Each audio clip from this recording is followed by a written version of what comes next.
करी का बहानवा है सखी। पहला बेर मिल के बोलौली पिछवाड़ी, मिलत रही उनका से धके कवारी। तो भैया देखी ले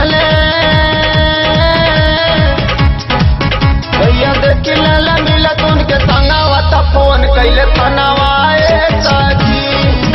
कहिया बंद भैले आजमगढ़ थानावा त करी का बहानवा है सखी।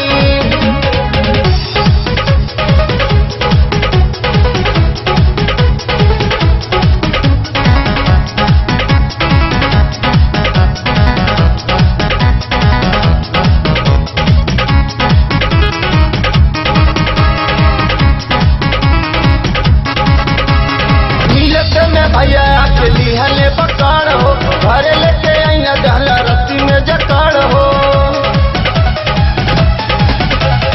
मिलत में भैया अकेली हले पकड़ हो, घरे लेके आइया जहला रस्सी में जकड़ हो।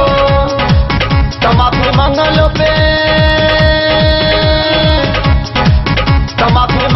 पे माला ना कहनावा उदा गलत बदनावा है सखी।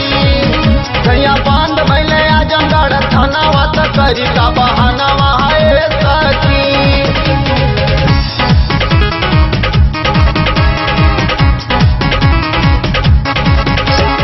घरे में बोला के हमसे पूछे लगला बात हो, झूठ लगले बोलत मरलत हमारा के लात हो। घरे में बोला के हमसे पूछे लगला बात हो, झूठ लगले बोलत मरलत हमारा के लात हो।